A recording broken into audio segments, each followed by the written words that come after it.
The scent of spilled wine, sharp and cloying, clung to Anya's thin tunic.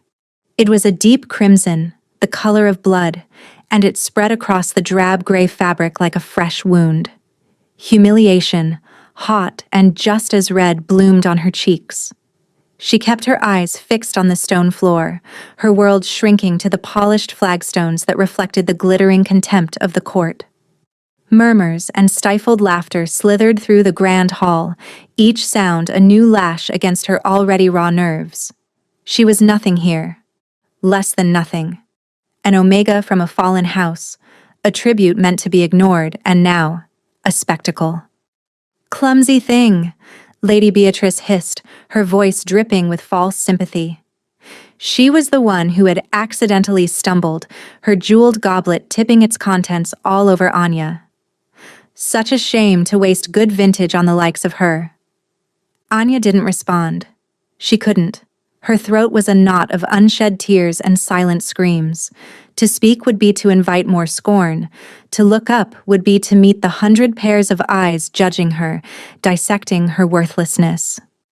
She was a ghost at this feast, a shadow meant to occupy a forgotten corner, and she had failed even at that.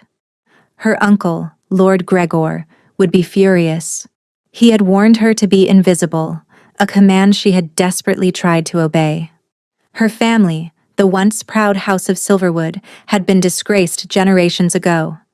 They were allowed to keep their lands but not their influence, a slow, festering punishment for a long-forgotten betrayal.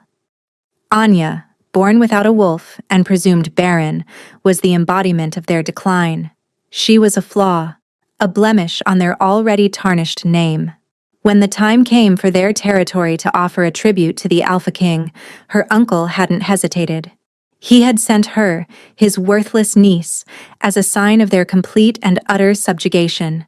It was both an offering and an insult, a way of showing the king they had nothing left of value to give.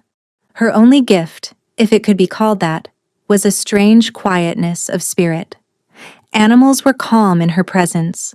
Tempers seemed to cool when she was near. It was a useless, passive trait in a world that prized ferocity and dominance. It was a whisper in a storm, easily drowned out. Here, in the heart of the storm, it was nothing. A heavy silence suddenly fell over the hall. It was so abrupt, so absolute, that it was more jarring than the preceding noise. The laughter died in throats. The whispers evaporated. The very air grew thick and cold, heavy with a pressure that made Anya's bones ache. She didn't need to look up to know the cause. He had noticed. The Alpha King. King Caden ruled the United Pax with an iron will and a chilling reputation. They called him the Shadow King, for he was rarely seen, and when he was, his presence was like a physical manifestation of dread. It was said he was cursed, that his bloodline carried a darkness that made him merciless and cold. He sat upon a throne of obsidian and iron at the head of the hall, a figure cloaked in shadow and silence. Anya risked a glance through the curtain of her silver-blonde hair. He was leaning forward slightly, his elbows on the arms of his throne. Even from this distance, she could feel the intensity of his gaze. It wasn't directed at Lady Beatrice or the snickering courtiers. It was on her. Pinned to the floor, a butterfly under glass. His voice, when it came, was not a shout. It was a low, resonant growl that scraped across the stone and vibrated deep in Anya's chest. "You find this amusing, Lady Beatrice?" The woman in question went pale, her haughty expression melting into one of pure terror. "Your Majesty, It was an accident. The Omega was in my way." She was standing still, the king stated. It wasn't a question. It was a fact, cold and sharp as a shard of ice. He rose from his throne. The movement was fluid, silent, like a predator unfolding from a crouch. He was taller than she had imagined, broader. The shadows clung to him, making his black tunic and leather breeches seem forged from the darkness itself. As he descended the few steps from the dais, the entire court seemed to shrink away, a tide receding from a jagged shore. He stopped before them, his gaze shifting from Beatrice to the crimson stain on Anya's tunic. His eyes, she saw now, were the color of molten gold, flecked with something darker, something ancient and pained. For a fleeting second, as his eyes met hers, she saw past the fearsome king. She saw a flicker of profound, soul-deep agony, a torment so immense it stole her breath. It was a vulnerability so stark and out of place on that powerful visage that it felt like a secret she had stumbled upon by accident.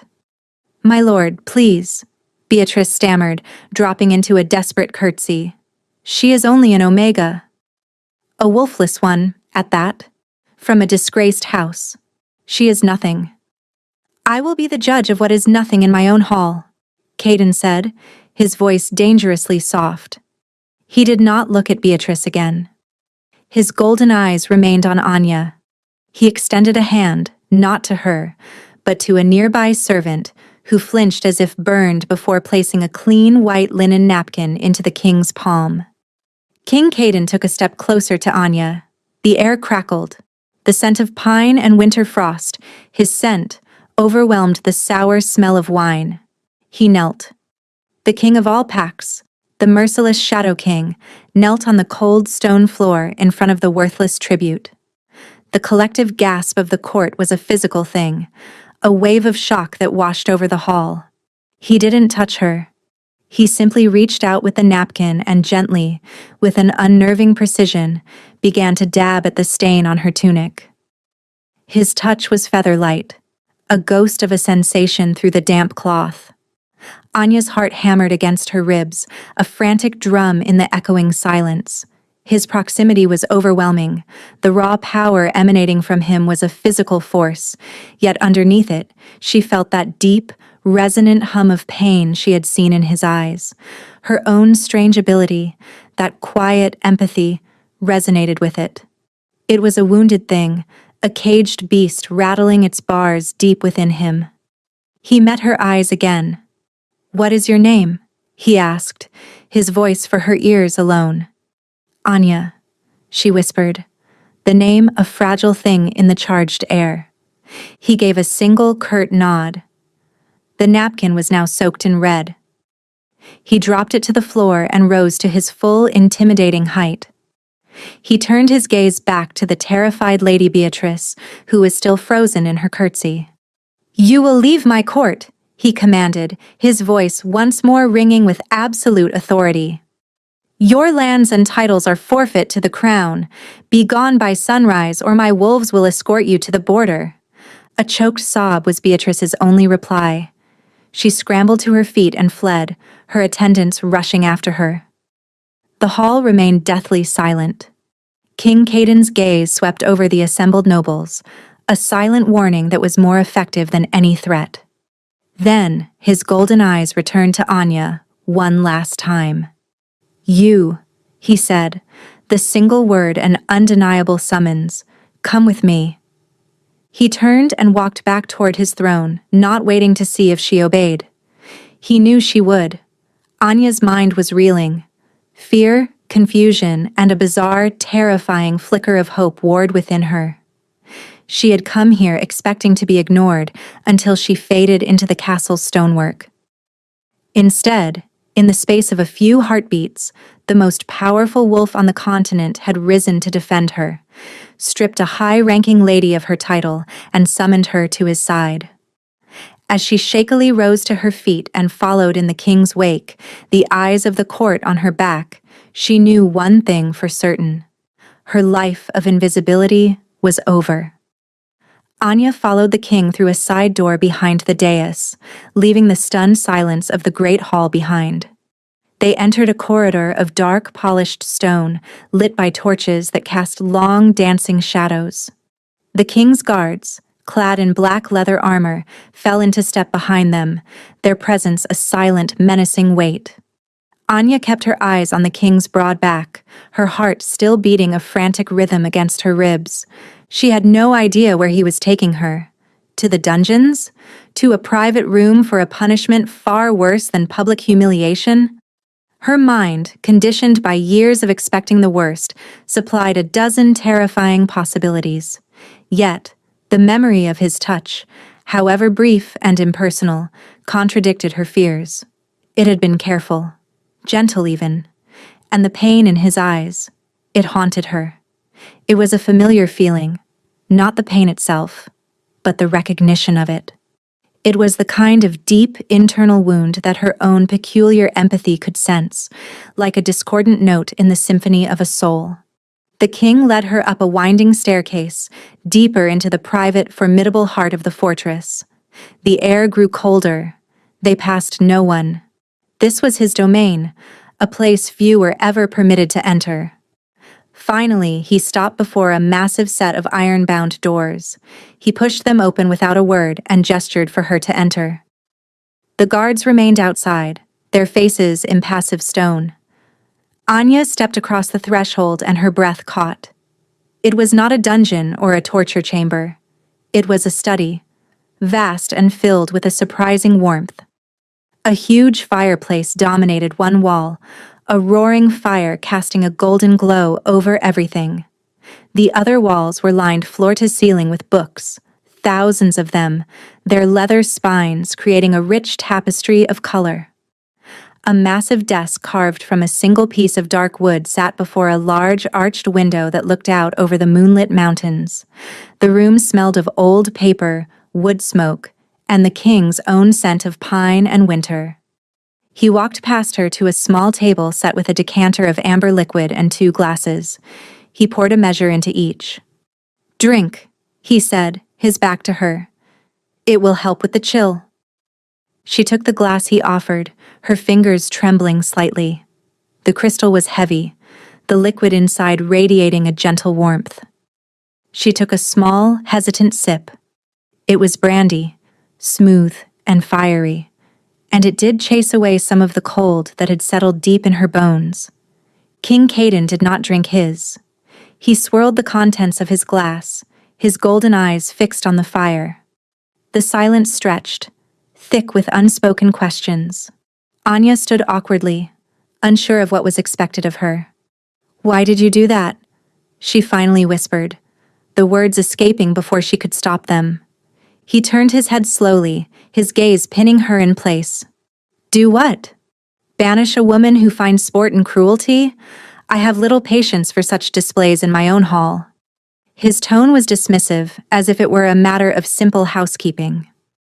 "You knelt," she said, her voice barely audible. "For me." A flicker of something unreadable passed through his eyes. "The stain was on your tunic." It would have been impractical to clean it from a standing position. His answer was so logical, so devoid of emotion, that it should have been reassuring. Instead, it was deeply unsettling. He was building walls around the moment, bricking it up with pragmatism. But she had seen his eyes. She had felt the shift in the room. It was more than that. He set his untouched glass down with a heavy clink. "Lady Beatrice was correct about one thing. You are from Silverwood House." Anya flinched, expecting the scorn that always accompanied the name. "Yes, Your Majesty." "Your uncle, Lord Gregor, sent you as his tribute," Caden continued, his voice a low rumble. "An omega, wolfless, a calculated insult he wasn't asking. He was laying out the facts as he saw them." I am all my house had to offer," she stammered, the practiced lie tasting like ash in her mouth. "Do not lie to me," he growled, and the temperature in the room dropped.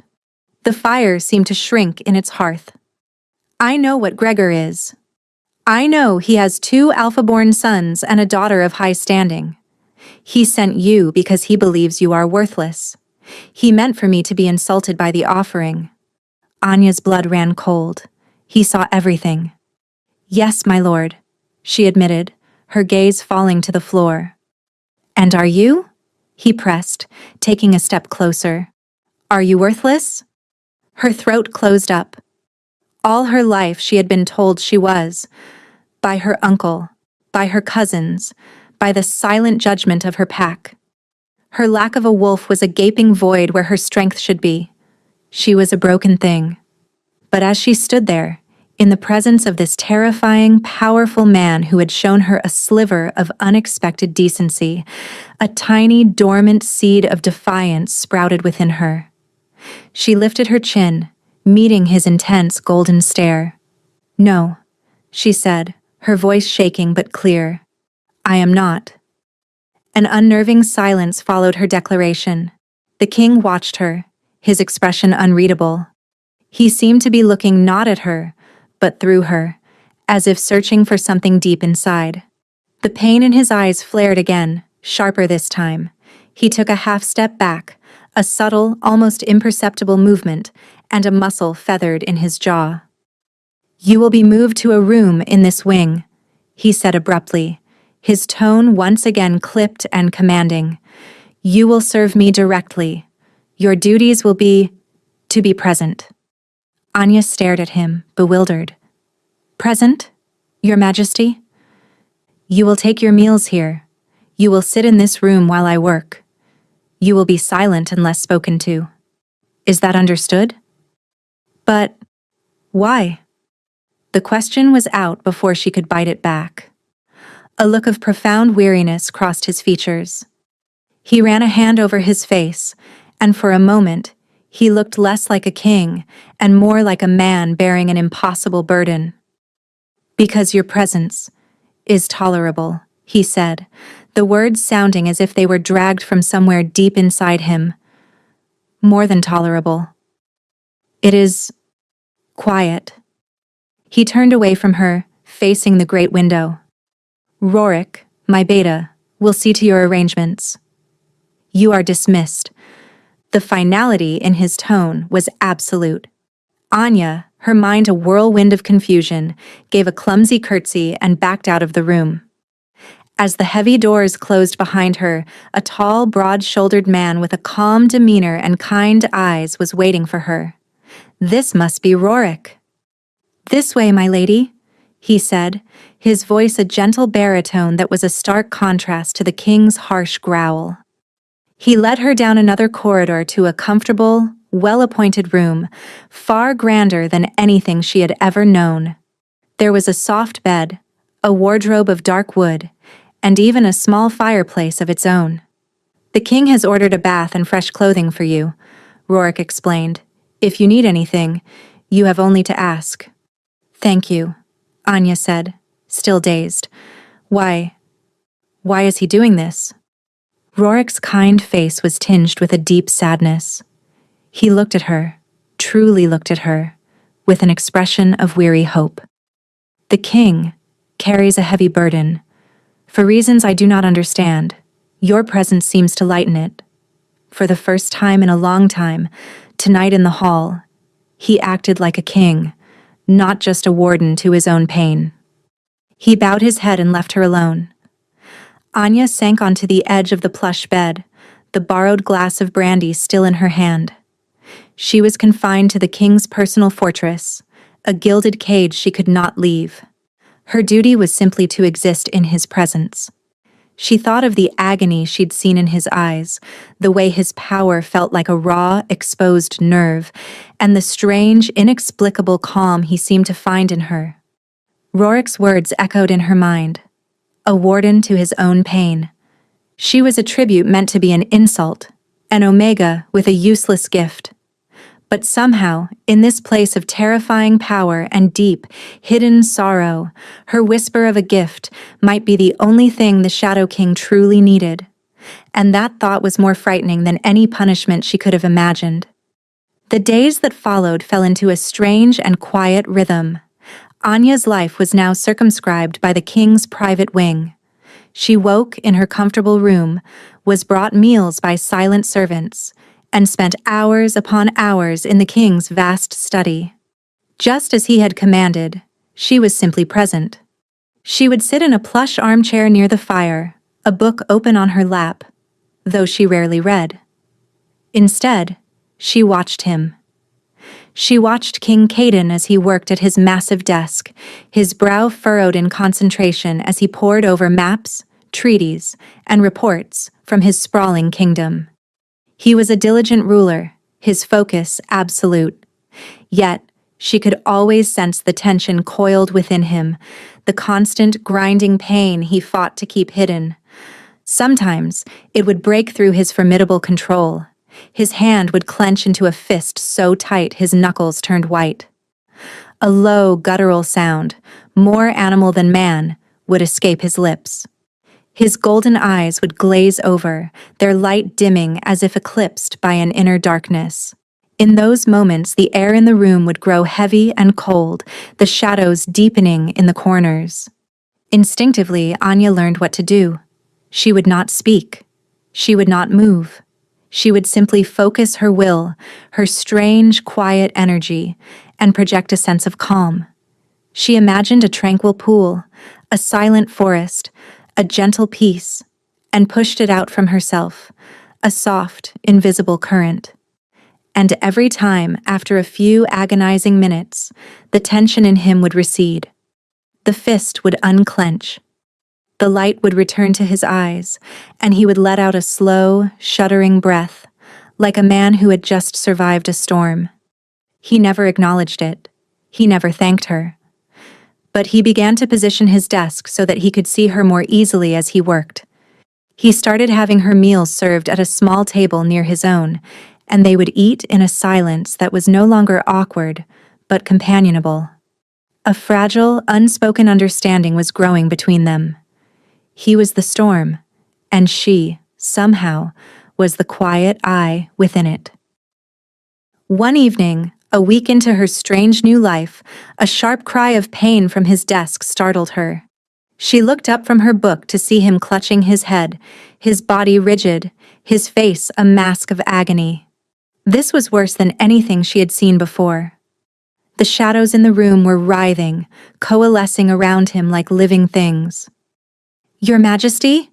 she whispered, her heart pounding. "Get out," he snarled, his voice distorted and harsh.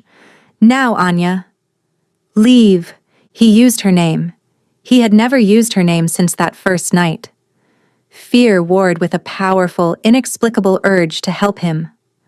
Rorik's words about him being a warden to his own pain echoed in her ears. She couldn't leave him like this. Ignoring his command, she rose and slowly approached the desk. The cold radiating from him was intense, a physical manifestation of his suffering. "I said leave," he roared, and the force of his voice slammed into her, a wave of pure alpha command. And Omega's instinct was to obey, to cower and flee. She staggered back a step, her body screaming at her to run, but she held her ground, her gaze locked on the torment twisting his features. "I will not," she said, her voice trembling but firm. His head snapped up, and his golden eyes were wild, the pupils blown wide, swimming in a sea of black. This was the beast she had sensed, the caged thing, and it was close to breaking free. But she also saw desperation in that gaze, a plea for help he was too proud to voice. Hesitantly, she reached out her hand. It was a foolish, reckless gesture. He was the Alpha King, a being of immense power currently lost in an agony that could lash out and destroy her without a thought. But her empathy, her core being, screamed that this was the only thing she could do. Her fingers brushed against the back of his clenched fist. A jolt, like lightning, shot up her arm. His pain flooded her senses, a searing, burning agony that was both physical and spiritual. It was a darkness filled with ancient rage and sorrow, a curse that felt alive. A parasite latched onto his soul. Anya gasped, staggering under the weight of it, but she did not pull away. Instead, she pushed back. She poured all of her calm, all of her quiet strength, down her arm and into him. She didn't try to fight the darkness, but to soothe it. She was not a warrior. She was a healer. She imagined herself wrapping the raging core of his pain in layers of soft, cool silence. Caden shuddered violently, a guttural groan torn from his throat. The writhing shadows around him faltered. He slowly, hesitantly, uncurled his fist and turned his hand, his fingers lacing with hers. His touch was scorching, his skin fever-hot. But through the link, she felt the crest of his pain begin to recede. The storm was breaking. He collapsed forward, his forehead resting on the desk, his shoulders shaking with the aftermath. He did not release her hand. They stayed like that for a long time, his ragged breath slowly evening out, the oppressive cold in the room gradually fading. The only sound was the crackling of the fire. "How?" he finally rasped, his voice raw. He did not lift his head. "What are you?"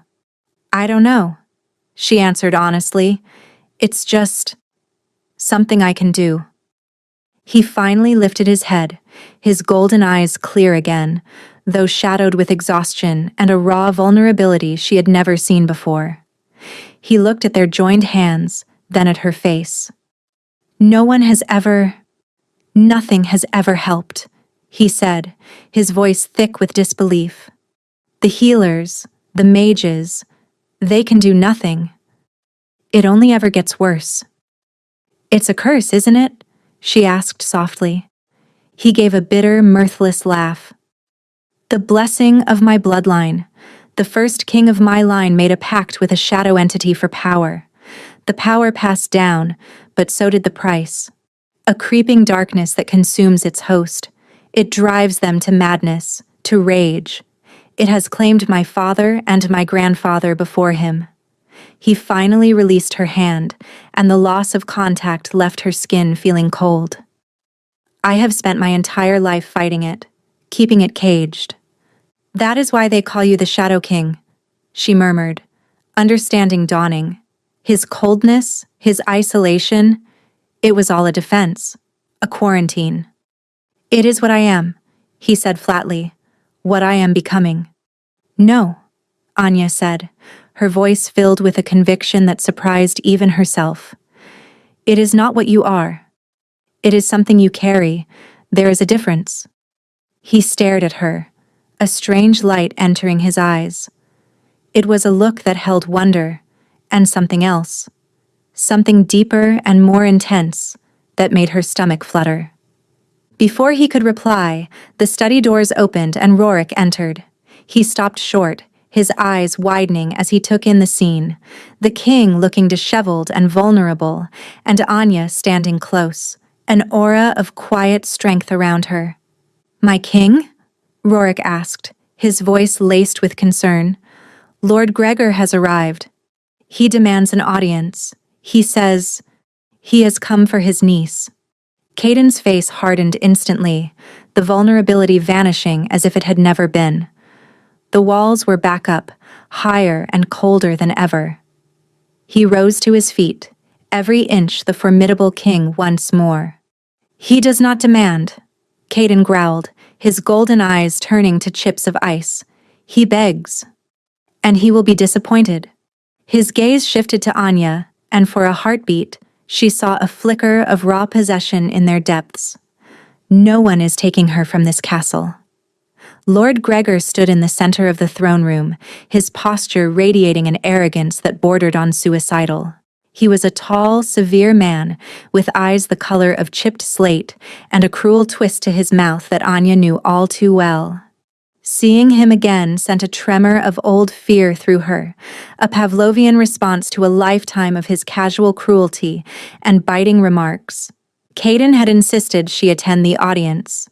She stood not with the other courtiers, but a few paces behind the throne, a placement that was both a protection and a statement. Every noble in the room noted her position, their whispers rustling like dry leaves. She was no longer the forgotten tribute, but something else, something belonging to the king.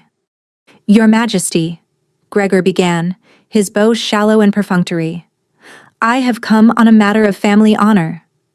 A grave misunderstanding. My niece was sent as a tribute, a servant for the castle. It seems she has overstepped her station, worming her way into your private affairs. I have come to retrieve her and discipline her accordingly." The threat was thinly veiled. Discipline, from Gregor, meant pain.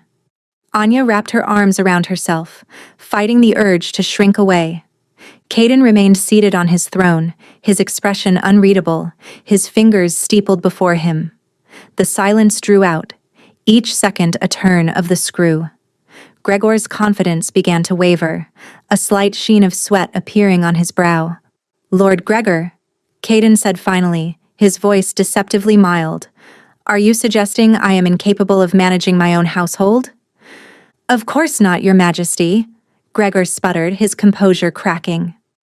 "I merely mean that she is a trickster, a wolfless omega with delusions of grandeur. She is a disgrace to my house, and I would not have her tarnish your court." "She has not tarnished it," Caden replied, his voice dropping to that dangerous rumbling growl. "On the contrary, her presence has cleansed it." He flicked his gaze toward the empty space where Lady Beatrice once stood. The message was clear. "Anya is under my personal protection. She is no longer your concern." Gregor's face purpled with rage. He had come expecting to retrieve his worthless pawn, only to find her transformed into the king's favored pet. His plan, whatever it had been, was in ruins. "With all due respect, sire," Gregor snarled, forgetting his place entirely, "she is of my blood. I will not have a barren, broken thing from my family nesting so close to the throne. It is an affront." The air in the throne room crackled with sudden, immense pressure. Caden rose from his throne in a single fluid motion. The shadows in the room seemed to deepen, flowing towards him, clinging to his form. His golden eyes blazed with a terrifying light. "You are speaking of your future queen," he said, his voice echoing with a power that shook the very stones. A collective, horrified gasp swept the room. Anya's own breath hitched in her throat, her heart stopping in her chest. Future queen? The words were impossible, nonsensical. He couldn't mean it. It was a ploy, a way to put Gregor in his place. It had to be. Gregor stared, his jaw slack with disbelief. "You are mad," he whispered, the words an act of treason. "The curse has taken your mind. To mate with a wolfless omega, it is an abomination. The Pax will never accept it." "They will accept whom I command them to accept," Caden retorted, descending the steps of the dais, each step a thunderclap in the charged silence. "And you have just sealed your fate. You will be stripped of your title and your lands. You and your mewling sons will be exiled to the withered peaks. You will take nothing with you." "You cannot do this," Gregor shrieked, his arrogance finally shattering into raw panic. "My house has served the crown for—" "Your house has been a blight on the north for generations," Caden cut him off, "and your service is at an end." "Rorik." The beta stepped forward, his face grim. "My king. Escort this thing from my sight. See that my orders are carried out immediately." Guards seized Gregor, who was now babbling, pleading, his threats turning to desperate whimpers. As they dragged him from the hall, his hate-filled eyes found Anya's. "This is your fault, you useless bitch," he screamed. "You will pay for this. I swear it." Then he was gone, and an unnerving silence fell once more. Caden turned, his gaze sweeping over the pale, shocked faces of his court. No one moved. No one breathed. Finally, his eyes landed on Anya. He extended a hand. "Come," he said, his voice now gentle, a stark contrast to the fury of a moment before. Numbly, she walked toward him, her legs feeling like they belonged to someone else. Future queen. The words rang in her ears, deafening and terrifying. She placed her trembling hand in his. His grip was warm, solid, and reassuring. He led her from the throne room, away from the prying eyes, back to the sanctuary of his study. Once the doors were closed, he released her hand and walked to the fireplace, staring into the flames. "You did not mean it," Anya said, finding her voice. "It was not a question." "What you said?" "About me." He turned to face her, his expression serious. "I have never been more serious in my life, Anya." But why? She asked, her mind reeling. I am an Omega. I have no wolf. I cannot give you heirs. I bring you no power, no alliance. Gregor was right. The Pax will see me as a weakness. You are wrong, he said, stepping closer. He reached out, his fingers gently tracing her jawline, sending a shiver down her spine. You possess a power greater than any alpha's howl, a strength more profound than any warrior's blade. You bring me something no alliance ever could. What? She breathed. Peace, he said simply. His thumb stroked her cheek. You quiet the storm inside me, Anya. You are the only thing that ever has. That is not weakness. That is a power I would trade my entire kingdom for. Her heart ached with a sudden, overwhelming emotion. All her life she had been told her quietness was a flaw. To this man, this powerful, tormented king, it was a treasure. The mate bond, he continued, his voice low and intense. I have felt its pull since the moment I saw you, stained with wine and defiance. I fought it. I thought it was a trick of the curse, another path to madness. But I was wrong. It is real. I feel it now, a thread of gold in the darkness. Do you not feel it too? She did. It was a subtle hum beneath her skin, a sense of rightness, of coming home whenever he was near. It was a pull she had been too afraid to name. She gave a small, shaky nod. I will not force you, he said, his golden eyes searching hers. The choice must be yours. But I am asking you, Anya of Silverwood, be my mate, be my queen. Tears welled in her eyes, tears not of sorrow, but of a profound, earth-shattering hope. To be seen, to be valued, to be wanted not in spite of what she was, but because of it. It was more than she had ever dared to dream. Before she could answer, a piercing alarm bell began to toll throughout the castle, a frantic, clanging cry of warning. Shouts erupted from the courtyard below. Rorik burst into the room, his face pale and grim. My king! It's Gregor! He didn't go with the guards. He had men loyal to him waiting. He's seized the lower bailey, and he has a weapon, some kind of artifact. The mages are screaming that it's old, dark magic. He's calling you out, sire. He says he will purify the throne with your blood. Caden's face became a mask of cold fury. The fragile peace of the moment was shattered. The storm he held within him was about to be unleashed. Anya, stay here, he commanded, his voice a low, dangerous growl. Bar the door. Do not open it for anyone but me or Rorik. He turned to leave, but Anya grabbed his arm. Caden, no, this is what he wants. He's trying to provoke you, to make you lose control.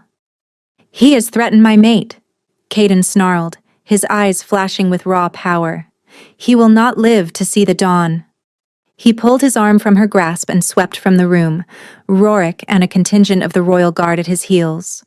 Anya rushed to the great window, her heart pounding with terror. Down in the courtyard, she could see them. Lord Gregor stood in the center, holding a twisted obsidian shard that pulsed with a malevolent purple light. His men, a small but determined force, formed a ring around him. And then Caden emerged into the courtyard, a lone figure of fury against the chaos. This was it. The final confrontation. And Anya had a horrifying feeling that Gregor's dark artifact was aimed not just at the king, but at the curse he carried within him. The courtyard was a maelstrom of chaos, but where King Caden walked, a bubble of dreadful silence followed. Gregor's men, hardened mercenaries and disaffected pack warriors, flinched away from him as he advanced. His power rolled off him in palpable waves, a promise of swift and brutal violence. Gregor, however, seemed to draw strength from Caden's fury. He held the obsidian shard aloft, a crazed, triumphant grin stretching his thin lips. Behold, the Shadow King! He bellowed to the watching castle guards on the battlements. Come to answer for his weakness. He would pollute the royal bloodline with this wolfless filth. Your treason ends tonight, Gregor.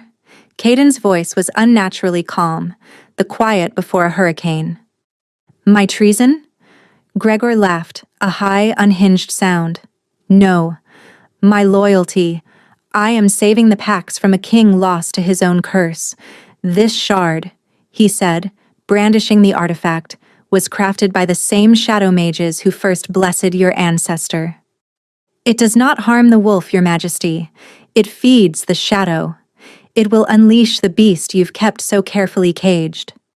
As Gregor finished his proclamation, he plunged the base of the shard into a brazier of hot coals. The obsidian glowed with intense violet energy, and a high-pitched whine filled the air, scraping at the nerves. Caden roared, a sound of pure agony. He stumbled, clutching his chest. From the window, Anya watched in horror as the shadows around him, the ones she had only ever seen writhing at the edges of his control, exploded outwards.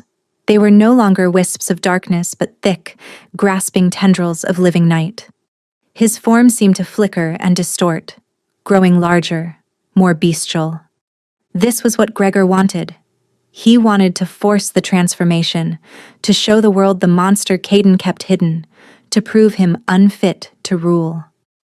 The royal guards hesitated, their weapons lowered, their faces a mixture of fear and confusion as they watched their king struggle against his own nature. Caden! Anya screamed, though he could not hear her through the thick castle glass. He was losing. The darkness was consuming him. His golden eyes were now blazing feral things, filled with nothing but rage. He let out another roar, this one less human, and charged not at Gregor, but at the men surrounding him. The fight was brutal and terrifyingly swift. Caden moved with preternatural speed, a blur of shadow and violence. He was not a king fighting for his throne. He was a primal force of destruction.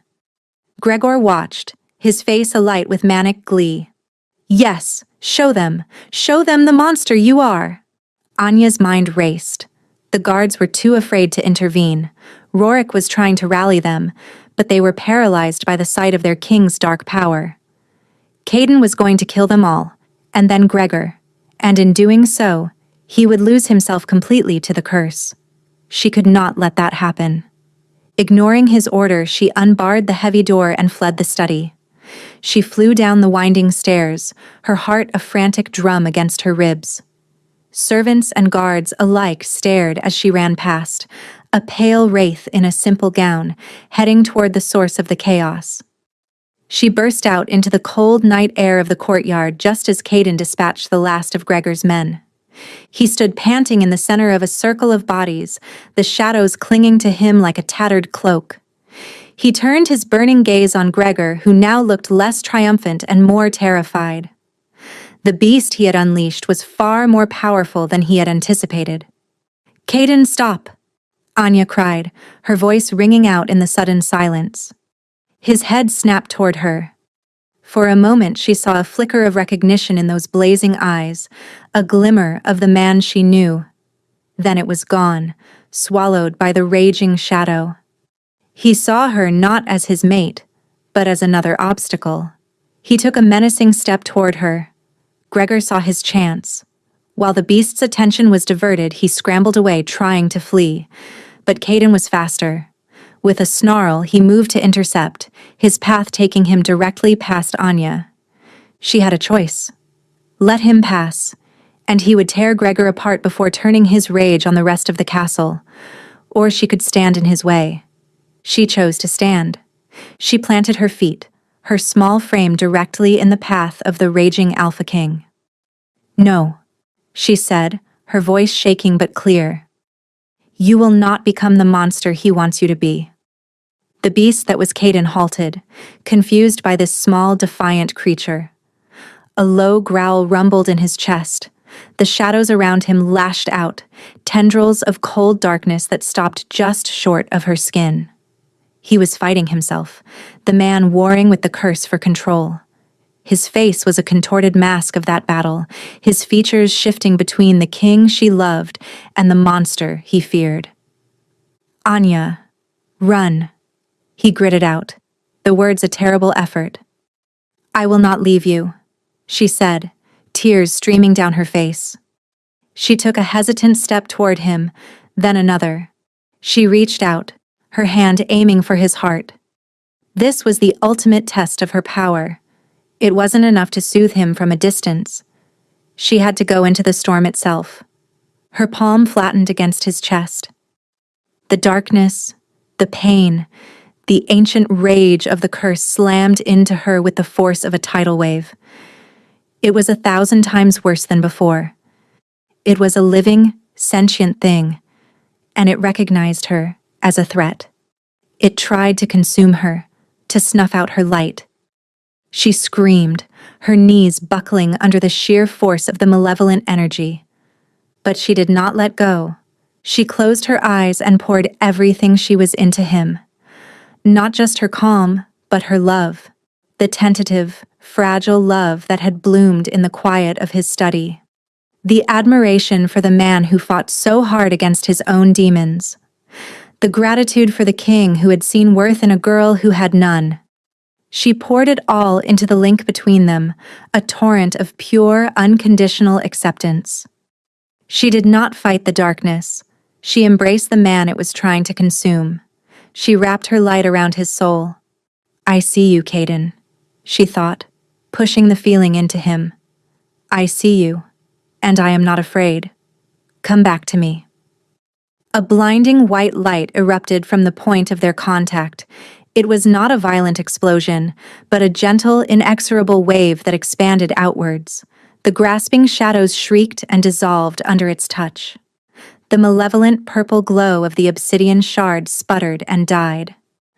The oppressive cold vanished, replaced by a clean, fresh warmth. Caden roared, but this time it was a cry of release, not of rage. He collapsed to his knees, the monstrous aspects of his form receding, leaving behind the man. He was pale and shaking, his golden eyes wide with shock and wonder.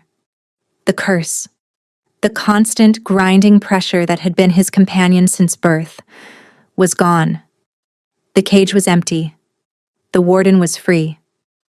He looked at Anya, who was still kneeling before him, exhausted but radiant. He saw not an Omega, not a wolfless tribute, but his savior, his mate, his queen. Across the courtyard, Rorik and the royal guards finally apprehended the gibbering, defeated Lord Gregor. But Caden had eyes only for Anya. He reached out, his hand trembling, and cupped her face. "You saved me," he whispered, his voice thick with an emotion he had never allowed himself to feel before. "I love you," she replied, the words as simple and true as breathing. He pulled her to him, his arms wrapping around her as if he would never let her go. He buried his face in her hair, and for the first time in his life, the Alpha King wept. He wept for the years of pain, for the fear, for the loneliness. And he wept for the future, a future that was suddenly, miraculously, filled with light. Her light. In the aftermath, a new dawn broke over the kingdom, both literally and metaphorically. The sun that rose the next morning seemed brighter, the air cleaner.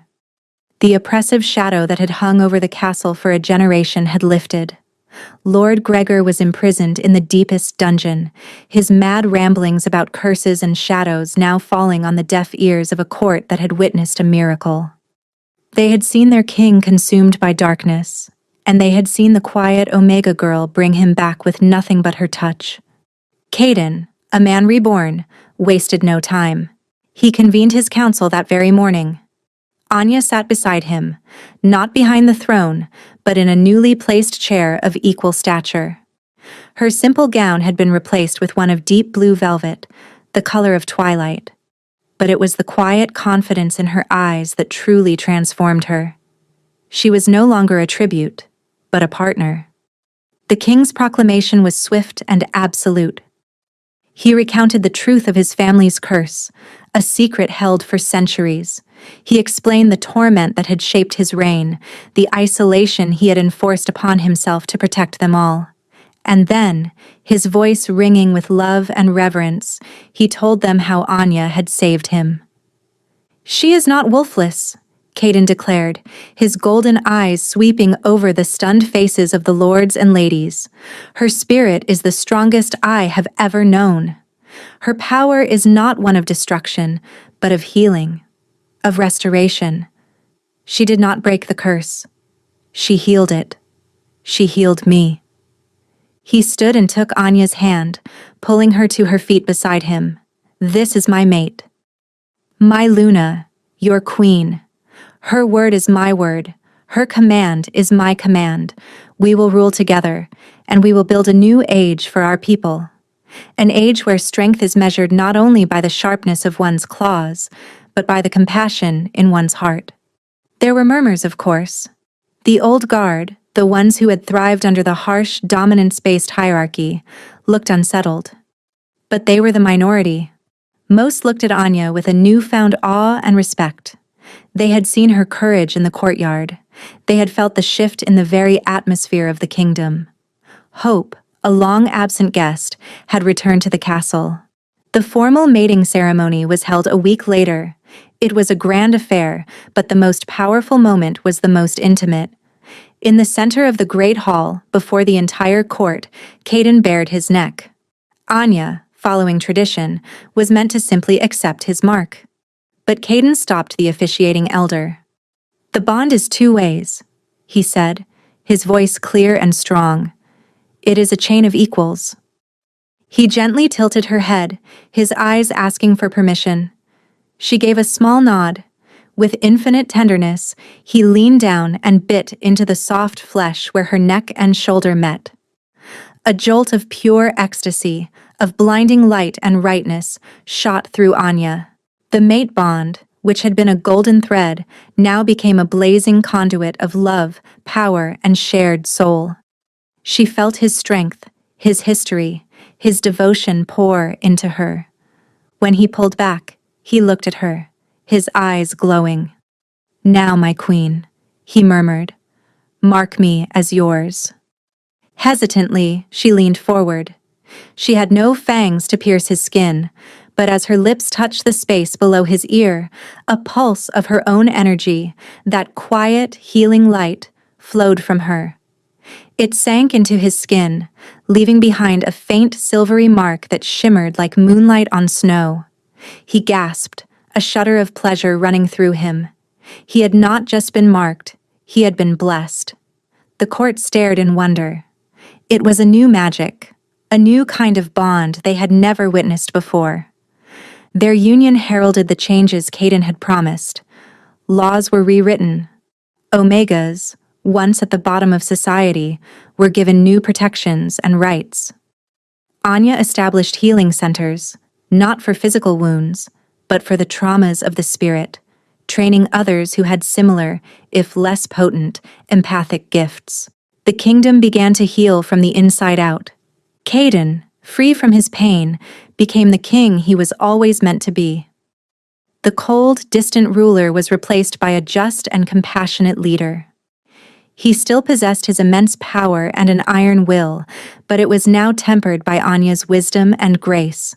He listened to his people. He laughed, a sound so rare it was like a treasure, and he was never more than a few feet from his queen's side. Their love was a quiet, powerful thing that radiated through the castle. They still spent their evenings in the study, but now it was not a place of confinement and pain. They would read together, talk for hours, or simply sit in comfortable silence, their hands intertwined, the steady, rhythmic beat of their shared bond a constant comfort. Caden found that he no longer needed her presence to soothe a curse, but simply because her presence was his home. 1 year later, Anya stood on the balcony of the great study, looking out over the now peaceful and prosperous lands. The mountain air was crisp, carrying the scent of pine and the promise of a gentle spring. A strong arm wrapped around her waist, and she leaned back into the solid warmth of her husband's chest. "What are you thinking about, my love?" Caden murmured, his lips brushing against her hair. "About a foolish girl in a gray tunic, covered in wine," she answered, a soft smile playing on her lips. He chuckled, a deep rumbling sound that she loved. I am thinking about a defiant queen who faced down a monster and saved a kingdom. He turned her in his arms, his golden eyes soft with adoration. He gently placed a hand on her swollen belly, where their child, their son, now grew. And who has given me a future I never dreamed I could have. Her pregnancy had been the final miracle, the final lie of her old life put to rest. She was not barren, she was fertile and full of life, a life she had created with the man she loved. The pack's healers had been astounded, proclaiming it a blessing from the moon goddess herself. He's strong, Caden said, his hand still resting on her stomach. I can feel his spirit. He has your light, Anya, and my wolf. It was true. Their son would be the first in Caden's line to be born free of the shadow curse, a child of balance, inheriting his father's strength and his mother's grace. He was the symbol of their new era. Down below in the courtyard, the place where she had faced down his darkness, children were playing. Omega children, once relegated to the shadows, now laughed freely in the sun, their parents looking on with hope instead of fear. Rorik, now a happy and respected elder of the court, was overseeing a training session, teaching young wolves that control and compassion were as important as strength. It's a good life, isn't it? Anya whispered, a tear of pure happiness tracing a path down her cheek. Caden wiped it away with his thumb. It is everything, he said, his voice thick with emotion. He leaned down and captured her lips in a kiss that was full of passion, promise, and a love that had been forged in shadow and redeemed in light. The shy Omega who was meant to be an insult had become the kingdom's salvation. The feared Shadow King who was a warden to his own pain had become a beloved ruler. Together, they had healed a man, a bond, and a nation, proving that the greatest power was not the one that roared the loudest, but the one that had the courage to whisper, I see you, in the dark. And in each other's arms, under the watchful gaze of the mountains, their quiet, powerful love story was just beginning.